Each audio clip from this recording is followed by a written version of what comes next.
अस्सलाम वालेकुम। हमारा आज का जो टॉपिक है वो है आरएनए। एक और टॉपिक है हमारा एनएमडी कैट का, वेरी इंपॉर्टेंट। हम जानते हैं कि ये जो आरएनए है ये हमारे सिलेबस में पीएमसी ने दिया है। अगर हम इसका ज़रा गौर करें, पुराने यानी 2021 के जो पास पेपर्स हैं उनके अंदर देखें तो हमें तकरीबन 8 से 10 क्वेश्चन मिलते हैं जो कि आरएनए को कवर कर रहे हैं। तो ये जो हमारा जो वीडियो है ये 2 पार्ट पर मुश्तमिल है। पहले तो हम आरएनए के बारे में बात करेंगे, आरएनए की डिस्कवरी के बारे में बात करेंगे, आरएनए के जो डिफरेंट पार्ट्स हैं उसकी कंपोजिशन है, केमिस्ट्री के बारे में बात करेंगे। तो हम आगे जाके इसके बारे में जो नेक्स्ट वाला ये जो वीडियो का पार्ट होगा हम इसके बारे में बात करेंगे कि आरएनए की टाइप नहीं है। हम जानते हैं कि आरएनए की 3 टाइप्स हैं, लेकिन हम यहाँ तक तो आरएनए को डिस्क्राइब कर पा रहे हैं जस्ट उसकी केमिस्ट्री को, और उसके बाद हम टाइप्स के बारे में बात करेंगे, जाके टाइप्स में भी वेरी एमसीक्यूज आते हैं। इसके अलावा हम आरएनए के जो हमारे पास टाइप्स हैं उसके बाद हम बात करेंगे कि जो क्लोवर लीफ मॉडल है वो क्या है, हम उसके बारे में बातें करेंगे। ठीक है नो, हमारा पहला इस वीडियो का जो पार्ट है वो है आरएनए और उसके इंट्रोडक्शन के बारे में है, केमिस्ट्री के बारे में हम बात करते हैं। आरएनए क्या है जी? RNA is known as ribonucleic acid. हम इसे एक और नाम देते हैं, that is known as true copy of genetic information. हम जानते हैं कि जो आरएनए है ये सिंपली बनता कहाँ से है? ये हमें न्यूक्लियस बनाता है, और न्यूक्लियस में सबसे पहले जो डीएनए जो कॉपी बनाता है उसे हम नाम देते हैं आरएनए। और आरएनए की कौन सी टाइप बनती है? डायरेक्टली फ्रॉम डीएनए, वो हम जानते हैं कि वो मैसेंजर आरएनए बनती है। सो ट्रू कॉपी, अगर आपसे पूछा जाए कि ट्रू कॉपी ऑफ न्यूक्लियस या true copy of information, then you call RNA. ठीक है, इसके बाद हम बात करते हैं कि जो आरएनए है, मैसेंजर आरएनए इन्वॉल्व होता है प्रोटीन सिंथेसिस के अंदर। तो हम आरएनए का बनना, मैसेंजर आरएनए का बनना, फिर प्रोटीन सिंथेसिस का बनना, तो इस पूरे प्रोसेस को हम पूरे को नाम देते हैं सेंट्रल डोग्मा। ठीक है, लेकिन हम जस्ट आरएनए को ही डिस्क्राइब करेंगे, यहाँ पे हम सेंट्रल डोग्मा की तरफ बिल्कुल नहीं जाएंगे। हम बस ये बात करेंगे इसकी डिस्कवरी क्या है, इसकी कंपोजिशन क्या है। देखिए, ये सिंगल स्टैंडर्ड होता है, हम जानते हैं, क्योंकि डीएनए डबल स्टैंडर्ड होता है, ये सिंगल स्टैंडर्ड होगा। इसको बनाता कौन है? तो न्यूक्लियोलस के अंदर आरएनए की सिंथेसाइजेशन होती है। तो न्यूक्लियोलस जो है वो आरएनए को बनाता है, यानी राइबोसोमल आरएनए को बनाता है, और it is also the storehouse of the RNA. Nucleolus ही जो है वो राइबोसोमल आरएनए का क्या है? स्टोर हाउस है। हम जानते हैं कि हमने राइबोसोम्स के बारे में पढ़ा है, तो हमने राइबोसोम के बारे में इंफॉर्मेशन ये ली थी कि जो राइबोसोम है ये बनते कहाँ पर हैं? न्यूक्लियोलस में बनते हैं। जी हाँ, तो फिर nucleolus is the factory of, ठीक है, राइबोसोम बनाने की फैक्ट्री है। तो फिर वहां पर आरएनए यानी राइबोसोमल आरएनए भी प्रेजेंट होता है। हम जानते हैं कि राइबोसोम्स का पार्ट है आरएनए। अब आगे चलते हैं, हमारे पास हम बात करते हैं कि इसके पास होता क्या है। ये इंफॉर्मेशन कैरी करता है, कहां से कैरी करता है? और ये लेता है डीएनए से, और ये कंट्रोल भी करता है कि कौन सी इंफॉर्मेशन आगे पहुंचानी है और कौन सी नहीं। ये इंफॉर्मेशन को कंट्रोल भी करता है। अगली बात करते हैं, डिस्कवरी की बात कर ले तो हमारे पास फ्रेडरिक मिस्चर ने सबसे पहले इसको डिस्कवर किया था पस सेल में, और पस सेल के साथ ही फेडरल की अगर आप बुक उठा के देखें तो हमें वहां पर मिलेगा कि वाइट सेल के अंदर से डिस्कवर किया था। हम जानते हैं कि जो पैथोजेंस होते हैं उनके अगेंस्ट जो वर्किंग, हम इसे यूं भी कह सकते हैं कि एज ए डिफेंस मैकेनिज्म के तौर पर जो हमारे सेल्स काम करते हैं उन्हें हम नाम देते हैं व्हाइट ब्लड सेल्स। तो व्हाइट ब्लड सेल्स ही वो सेल हैं जो कि बैक्टीरिया के साथ सीधे बैक्टीरिया के अटैक को रोकते हैं और कन्वर्ट करते हैं, किसको? पस सेल में कन्वर्ट हो जाते हैं। देन ये हमें सबसे पहले, उसके बाद ये कहाँ मिले?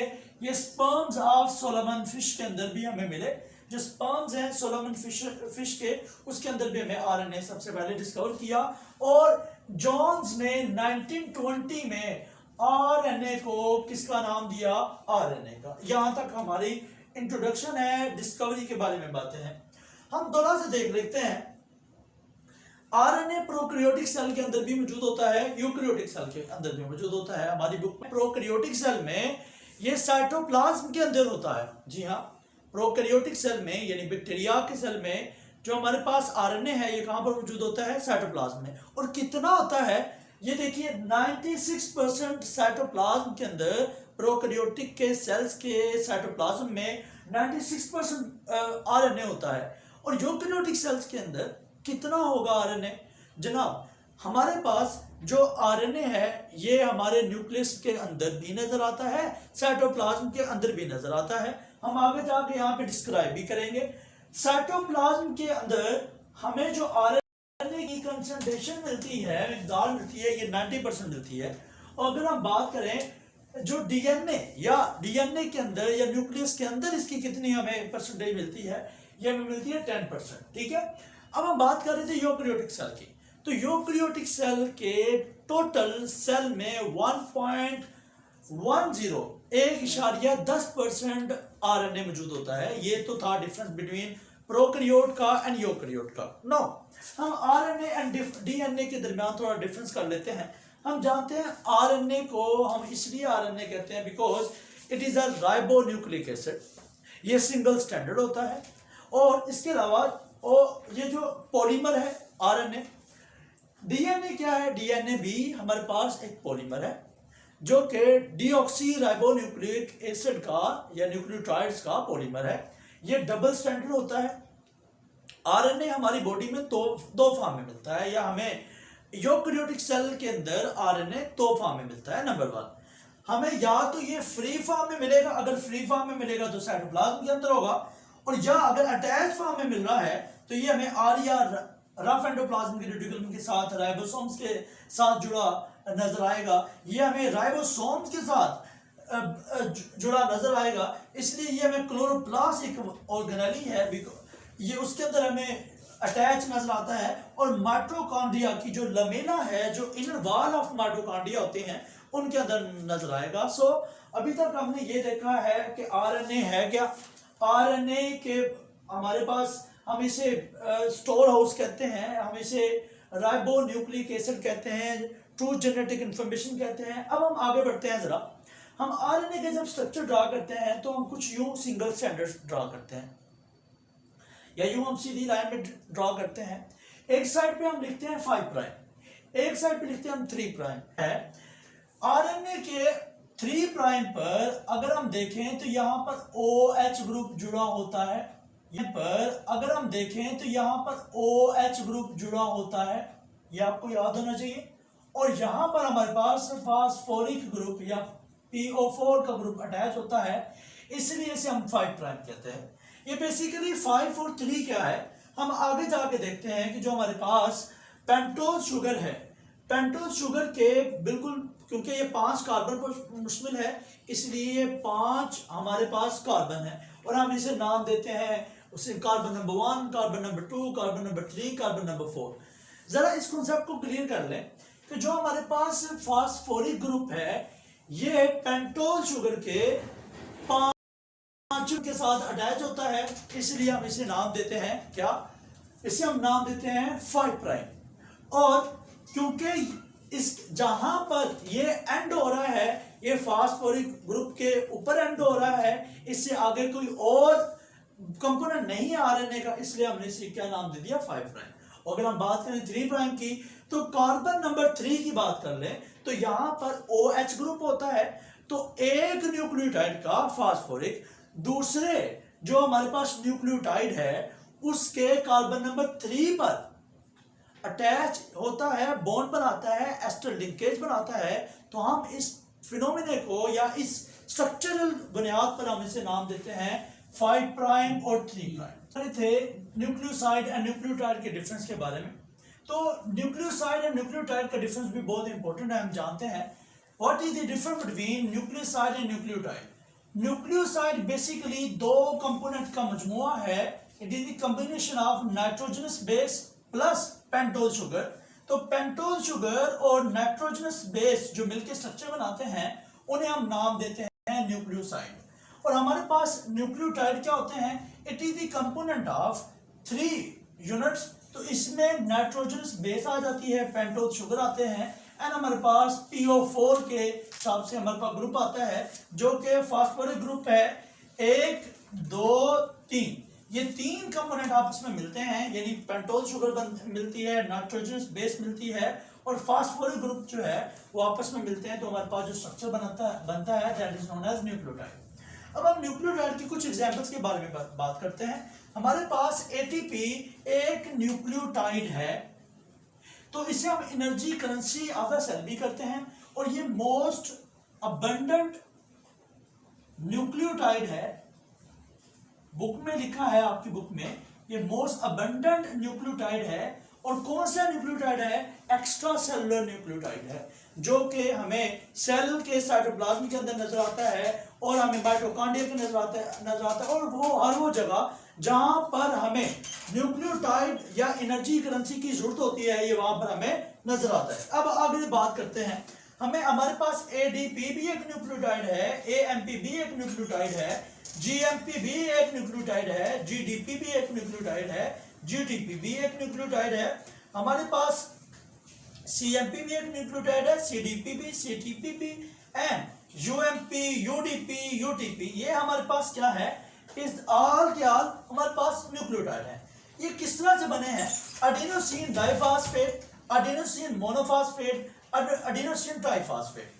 आगे हमारे पास आ जाता है guanosine monophosphate, guanosine diphosphate, guanosine triphosphate. इसी तरह से cytosine monophosphate, cytosine diphosphate, cytosine triphosphate, ये हमारे पास न्यूक्लियोटाइड है। अगर एक न्यूक्लियोटाइड जिसे हम एटीपी कहते हैं, अगर ये कन्वर्ट होता है एडीपी में, यानी एडिनोसिन ट्राइफॉस्फेट कन्वर्ट हो किसके अंदर? एडीपी में, तो कितनी एनर्जी रिलीज होती है? 3.18 किलो जूल, या इसे हम अगर नाम देंगे 7.3 किलो कैलोरीज की फॉर्म में हमें इतनी एनर्जी रिलीज होती है एक न्यूक्लियोटाइड से। समझ आई है? This is the difference between हमारे पास न्यूक्लियोसाइड है एंड न्यूक्लियोटाइड। बेसिकली हम कंपोनेंट ऑफ आरएनए की बात कर रहे हैं, तो आरएनए के कंपोनेंट है पेंटोज शुगर, ठीक है, नाइट्रोजनस बेस है एंड फास्फोरिक एसिड है। तो अगर हम पेंटोज शुगर की बात करें, it is the basic skeleton of the RNA. आपसे पूछा जाए basic skeleton of RNA is called, आप क्या कहेंगे? हमारे पास पेंटोज शुगर जो है it is the basic skeleton of RNA है। इसके दूसरा जो कंपोनेंट है वो है नाइट्रोजनस बेस और तीसरा जो कंपोनेंट है वो हमारे पास फास्फोरिक एसिड है। हम इन तीनों कंपोनेंट के बारे में एक एक डिफरेंस करके हम देखेंगे। अब हम नाइट्रोजनस बेस की बात करें तो नाइट्रोजनस बेस हमें दो तरह की नजर आती हैं, एक है प्योरीन और दूसरी है पाइरिमिडीन। जो प्योरीन है it is a complex type of nitrogenous base, और जो हमारे पास पाइरिमिडीन है it is a simple type of या सिंपल स्ट्रक्चर है इनका पाइरिमिडीन का। ये हमें नजर आती हैं डबल रिंग की फॉर्म में, और इनके अंदर जो मेंबर हैं इनके 9 मेंबर होते हैं, और ये हमें सिंगल रिंग की फॉर्म में नजर आती है और इनके 6 मेंबर, हमारे पास 6 मेंबर रिंग होती है ये, ठीक है, ये 6 मेंबर रिंग होती है।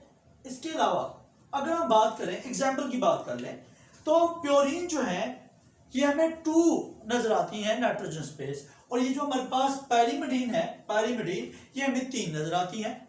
हम जानते हैं कि बेसिक जो हमारे पास 5 तरह की नाइट्रोजनस बेसिस ऐसी हैं जो हमें डीएनए में भी नजर आती हैं, आरएनए में भी नजर आती हैं।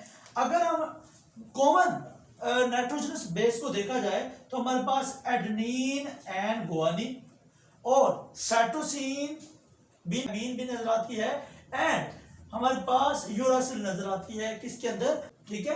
तो ये बेसिक डिफरेंस है यूरासिल का।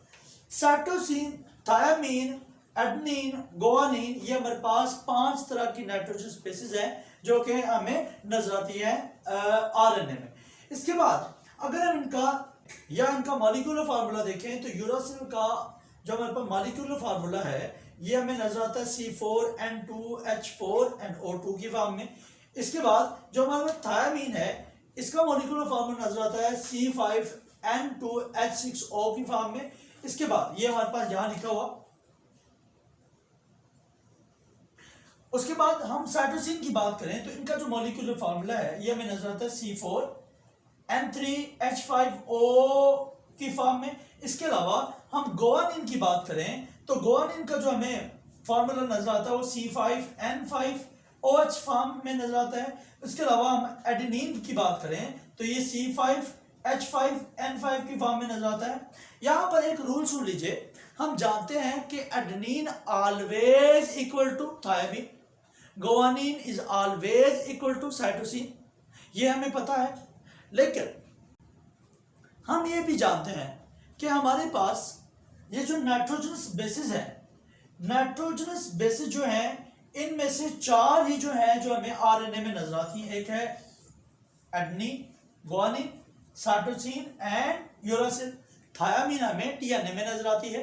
अब चरगेफ रूल क्या कहता है? चरगेफ रूल ये कहता है कि adenine will be always equal to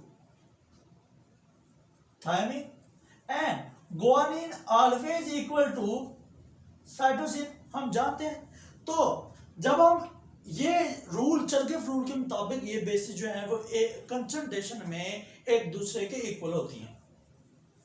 know हम पेंटोज शुगर की बात कर लेते हैं। पेंटोज शुगर क्या है? हम जानते हैं कि 5 कॉर्नर जो रिंग होती है उसे हम पेंटोज शुगर कहते हैं। आरएनए के अंदर जो हमें पेंटोज शुगर नजर आती है this is a ribose sugar. हम पता कर लेते हैं कि राइबोज शुगर को राइबोज शुगर क्यों कहते हैं। हमें हमारे पास जो डीएनए में जो नजर आती है पेंटोज शुगर देते हैं डीऑक्सी राइबोज शुगर, ठीक है, ये अलग अलग है। राइबोज शुगर को इसलिए राइबोज शुगर कहते हैं कि कार्बन नंबर 2 के ऊपर OH ग्रुप जुड़ा होता है एज इट इज। जब हम डीऑक्सी राइबोज की बात करते हैं तो डी का मतलब होता है विदाउट या eliminate, deoxy, oxy mean oxygen, ribose यानी राइबोज शुगर की कार्बन नंबर 2 से एक ऑक्सीजन का रिमूव हुआ है, इसलिए हम इसे नाम देते हैं डीऑक्सीराइबोज शुगर। और कार्बन नंबर आपने याद रखना है कि कार्बन नंबर कौन सा है? 2। तो this is the difference between deoxyribose sugar and ribose sugar. अब मजीद हम देख लेते हैं हमारे पास राइबोज शुगर कहाँ कहाँ मौजूद होती है। तो ये हमारे पास आरएनए में मौजूद होती है, ये हमारे पास एटीपी में मौजूद होती है। इसका में अगर हम फार्मूला देखें C5H10O5 की फॉर्म में नजर आता है, ठीक है। इसके बाद हम बात करें पेंटोज शुगर में डीऑक्सीराइबोज की, तो ये हमें ओनली फाउंड इन डीएनए और इसका जो हमें फार्मूला नजर आता है वो C5H10O4 की फॉर्म में नजर आता है। अब एक सवाल है कि आपसे एमडी कैट में 12 मरतबा ये पहले भी आया है कि एटीपी इज अ न्यूक्लियोटाइड। हम जानते हैं it is most abundant free living unstable nucleotide है, ये हम भी जानते हैं। पेंटोज शुगर में हमारे पास राइबोज जो शुगर है उसकी जो एग्जांपल हमारे पास वो राइबोज शुगर प्रेजेंट होती है आरएनए में भी, एटीपी के अंदर भी। क्वेश्चन ये आता है कि ATP is a nucleotide is just similar to, तो हम जानते हैं कि जो एटीपी के अंदर बेसिकल स्केलेटन है किसका? पेंटोज शुगर का, वो सेम है एज कंपेयर टू आरएनए। तो फिर हम कहते हैं कि आरएनए का बेसिक स्केलेटन और एटीपी का बेसिक स्केलेटन क्या है? ये सिमिलर है। इसके बाद हम बात करते हैं फास्फोरिक ग्रुप की। तो फास्फोरिक ग्रुप हमारे पास ये कॉमन टू ऑल न्यूक्लियोटाइड है। ये तकरीबन तमाम हमारे पास जो भी न्यूक्लियोटाइड्स हैं उनके अंदर क्या है? सेम होता है। ये प्रेजेंट होता है 5th कार्बन के ऊपर। किसके 5th कार्बन के ऊपर? राइबोज शुगर के 5वें कार्बन के साथ ये अटैच होता है, तो हम इसे कहते हैं ये प्रेजेंट है 5th कार्बन के ऊपर। ये कौन सा बॉन्ड डेवलप करता है? ये एस्टर लिंकेज डेवलप करता है विद OH ऑफ, हमारे पास जो 5th कार्बन है उसके OH से क्या करता है? एस्टर बॉन्ड लिंकेज करता है। सो ये हमारे पास फास्फोरिक ग्रुप की थोड़ी चंद कैरेक्टरिस्टिक्स है। इसके बाद हम बात करते हैं डाइन्यूक्लियोटाइड की। जब 2 न्यूक्लियोटाइड आपस में मिलते हैं तो जो स्ट्रक्चर बनाते हैं उसे हम नाम देते हैं डाइन्यूक्लियोटाइड।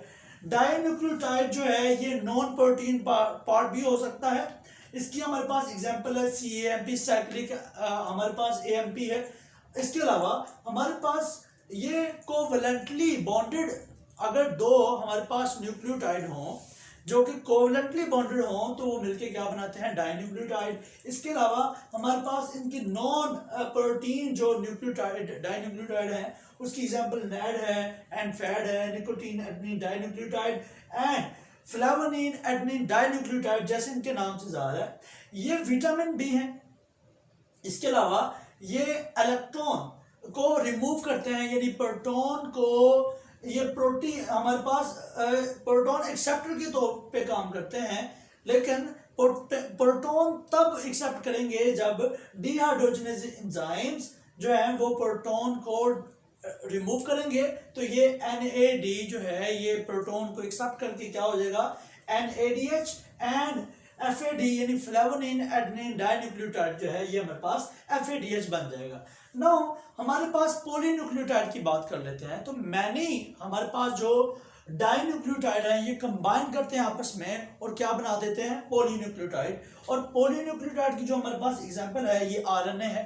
RNA जैसे हमने शुरू में पढ़ा है कि पॉलीन्यूक्लियोटाइड, और इसीलिए ये हमारे पास DNA की एक एग्जांपल है जो कि पॉलीन्यूक्लियोटाइड है। लास्ट पॉइंट जो है केमिस्ट्री के बाद, तो ये store house of the nucleotide भी कहलाता है।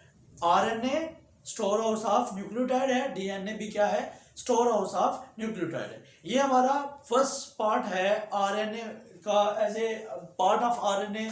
इसके अलावा RNA के कंपोजिशन क्या है और डिस्कवरी का, यहाँ तक हमारा फर्स्ट पार्ट है। इसके बाद वाला जो दूसरा वीडियो का पार्ट होगा वो टाइप्स ऑफ RNA के बारे में बात करेंगे और उनके फंक्शन के बारे में बात करेंगे एंड लीफ क्लोवर मॉडल के बारे में बात करेंगे जो कि ट्रांसफर RNA के फंक्शन को डिस्क्राइब करता है, उसके लूप्स को डिस्क्राइब करता है, और इसी पार्ट से बहुत ज़्यादा MCQs आते हैं। Thank you.